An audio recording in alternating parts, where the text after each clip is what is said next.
Почитувани гледачи, ги следите вестите на телевизија Канал 3. Еве што подготвивме за овие вести. Во Бигорски одржано ноќно бдение во чест на раѓањето на Свети Јован Крстител. Во првиот уписен рок во средното општинско училиште во регионот во прва година запишани само 70 ученици. Заврши асфалтирањето на делницата Дебар-Мелнички мост.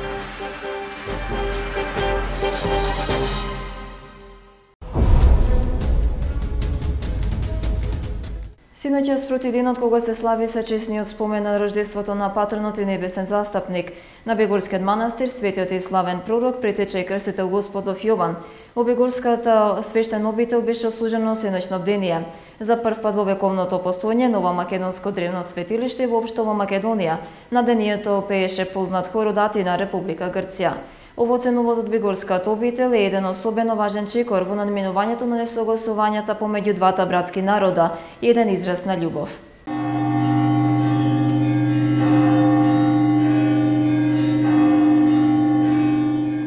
Бдението во слава на сечесниот спомен на рождеството на патронот и небесен застапник на Бегорскиот манастир, светиот и славен пророк, претече крстител Господов Јован, на 6 јули 2017 Господово лето, како посебен настан ќе биде запишан во аналите на православието за навек. Зашто на бдението со кој чинно начасуваше неговото високо преосвештенство митрополитот Брегалнички господин Иларион, Бегорската обител и сестринството од манастирот Свети Георги Победоносец, за прв пат пеше познат хор од Атина.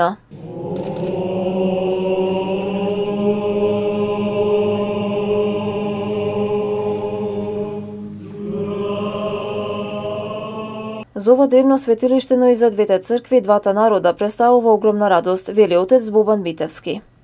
Сведоци сме на едно неповторливо и несекојдневно торжество, би рекол, на љубовта, затоа што со прославата која што овдека во Бигорскиот манастир нели ќе се направи во чест на патронот на Бигорскиот манастир Светиот Јован Крстител, сите ние ќе учествуваме во нешто кое што никој не можеше нели да го направи, а тоа е да соедини два народи кои што меѓу себе имаат некои основни нели несогласувања, и тоа да ги соедини преку верата, да ги соедини преку словото на вистината која извира нели од нашата православна вера. Најважно од се да ги соедини преку љубов. Се случува, вели отец Митревски, поради заложбите на игуменот архимандрит Партени, кој вложува големи напори во соединувањето на двата православни народа.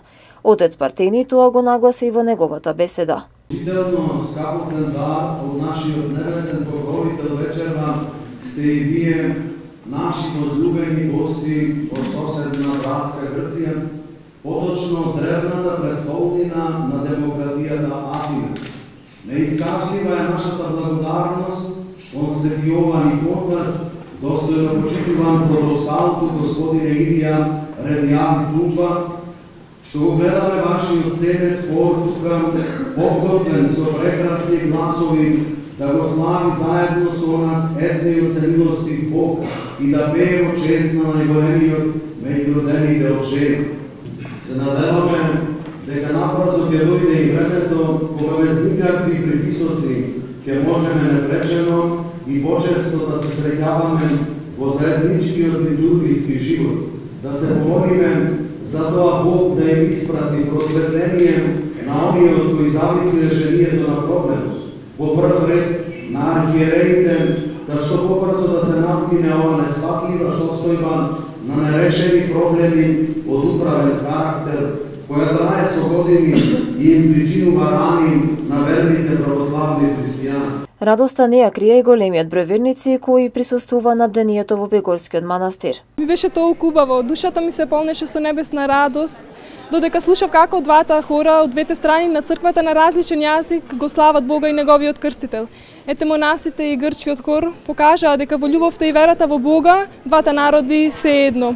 Празник посветен на раѓањето на Свети Јован Крстител во народот познат под името Иванден, кој секогаш се паѓа на 7 јули, еден од најважните празници кај целиот словенски свет. Тој се празнува како втора слава на Бегорскиот манастир заедно со празникот од секување главата на Свети Јован Крстител, што се одбележува на 11 септември. Во трите средни општински училишта колку што функционираат во општините Дебар, Центар, Жупа и Маврово, Ростуше, во првиот уписен рок во прва година. Слободни места има напретек. Од вкупно предвидените 544 пополнети се само 13% ученички места, или во бројки изразено запишани се 70 ученици. Во вториот уписен рок, кој ќе биде спроведен во август, се очекува намалување на потребниот минимум поени за упис. И по двете пријавувања во првиот уписен рок неодалеку не е пополнета предвидената бројка за упис на ученици во прва година во трите средни општински училишта во нашиот регион. Според управите на училиштата, од предвидените 544 ученички места, пополнети се само 70. Во Дебарската гимназија со конкурсот на Министерството за образование и наука предвидена е квота од 340 ученички места, а се запишале само 45 ученици. Од нив 19 за настава на македонски, 26 за албански наставен јазик.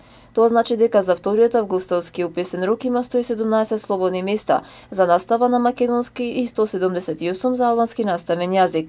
Од нив 34 за паралелката со градежно-геодетска насока. Во средното општинско училиште Мавро, Ростуше, во јунски уписен рок прво и второ пријавување, 29 ученици поднесоа пријави за упис во прва година, за учебната 2017-2018. По извршеното рангирање, утврдено дека 20 ученици ги исполнуваат критериумите за упис, така што за августовски уписен рок располагаме со 82 слободни места. До Министерството за образование и наука доставиме барање за намалување на поените за упис во прва година и согласно конкурсот на 21.8.2017 година на огласна табла во училиштето ќе биде истакнат утврдениот број на минимум поени, со кој е можно учениците да конкурираат за запишување во определен план и програма. Најслаб одзив за упис е забележен во гимназијата во Центар Жупа, каде се запишани 5 ученици, 2 за настава на македонски и 3 на турски наставен јазик.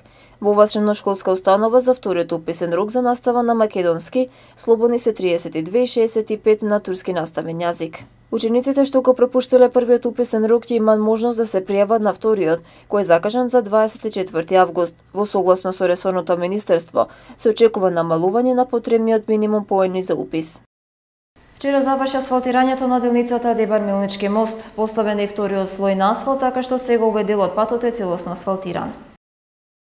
Заврши вчера во целост асфалтирањето на делницата Дебар-Мелнички мост. Според представниците на градежното предпријатие Ескаватор, сега оваа делница асфалтирана во целост. Истите извори информира дека кога е во прашање владиниот проект за рехабилитација на делницата Бошков мост Дебар, досега завршени се сите работи на делницата Дебар-Мелнички мост и Косоврашки мост Бошков мост. Останува да заврши делницата Мелнички мост Косоврашки мост, која во добар дел е асфалтирана, но се уште се работи на делот на патот во близина на Косоврашкиот мост, каде има поставување на голем ѕид. Фирмата најави дека и овој дел од патот ќе заврши тоа многу скоро. Инаку должината на патот од Бошков мост до Дебар е 8 километри. Продолжува традицијата на автентичната традиција и богатото културно наследство. Повеќе од 5000 посетители од земјава и странство се очекува да присуствуваат на годинишното 44-то издание на автентичната културно-сценска манифестација Галичка свадба, која ќе се одржи на 15 јули сабот и 16 јули недела во селото Галичник на планината Бистра. Ова година судбоносното даво живописниот Галичник ќе го кажат невестата Тања Чаловска и зетот Бошко Лепчевски. Во текот на двата дена од манифестацијата, посетителите ќе имаат уникатна можност да бидат сведоци на над 30 автентични свадбарски обичаи и ритуали, проследени со изворни свадбарски песни карактеристични за овој крај од Македонија. Традиционално почетокот на свадбата се означува во сабота со поставување на свадбарското знаме, како и символичниот чин на фрлање 3 пушки од куќата на зетот. Церемонијата на венчавање на младенците ќе се изврши во недела во монументалниот храм Свети апостол Петар и Павле во селото, а манифестацијата ќе заврши со чинот на испраќање на тапанџиите и зујладжиите. Особено впечатлив белег на целата манифестација представуваат колоритните носи на сите учесници во свадбената свеченост. Всушност, поседувањето на автентична галичка носија е единствениот услов за учество во галичката свадба. Со својата уникатност се извојува невестинската носија на која преовладуваат белата, жолтата и црвената боја и на која доминира богатиот вес распореден на ракавите и на предниот дел од кошулата. Составен дел од невестинската носија и накитот изработен со филигранска прецизност и уникатни златни и сребрени елементи. Интересен податок е дека невестинската носија може да тежи до 30 килограми.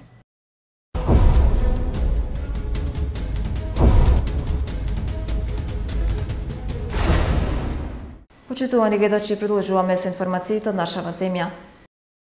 Евроамбасадорот Самуел Жбугар при денешната посета на општините Челопек и Барвеница, каде што вршеше увид на инфраструктурните објекти кои што се реконструираат со пари од Европската унија, изрази надеж дека новата влада ќе ги спроведе реформите од акцијскиот план 369, кој вчера ги најави премиерот Зоран Заев. Тоа што е добро е тоа што владата излезе со реформи, меѓутоа тие реформи сега веќе не се усмерни, туку и тие реформи се ставени на хартија. Се разбира овој оптимизам дека ќе бидат спроведени тие реформи треба да го видиме во првите 3 месеци како што и најави владата. Јас можам да кажам дека со формирањето на новата влада се создаде нова надеж и нов оптимизам, како кај луѓето кои живеат во Македонија, така и кај земјите од Европската унија. Сметам дека владата ќе успе да исповрача некои работи кои што би ја предвижиле земјата кон евроатлантските интеграции, изјави Жбугар. Председателот на владата на Република Македонија Зоран Заев на манифестацијата важна за бизнисот во југоисточна и средна Европа, најменаџери на компанија за 2017 во Сараево, доби специјално признание Европска личност на годината и носител на позитивни промени во регионот. Наградата му се доделува за ангажирање по прашања од политиката, бизнисот и економијата, развивање и јакнење на пријателски регионални и меѓународни соработки, како и за создавање услови за унапредување и подобрување на животот кај граѓаните. Неговата порака е дека благодари за довербата, што добива втора година поред со најава дека ќе ги унапредува заедничките односи во интерес на целиот регион. Премиерот Заев присуствуваше на традиционалниот бизнис обед што се одржува 36-ти пат во Сараево, во организација на независната Европска агенција Европско здружение на менаџери и списанието Евроменаџер, во партнерство со надворешно трговската комора на Босна и Херцеговина, на кое што доби признание од позиција на премиер, а лани добри награда за најдобар градоначалник во Југоисточна Европа за 2016 година.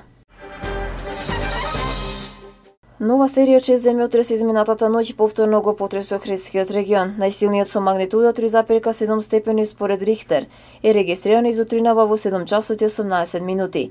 2 минути пред овој земјотрес е евидентиран уште еден со Рихтерова магнитуда 3,3 степени.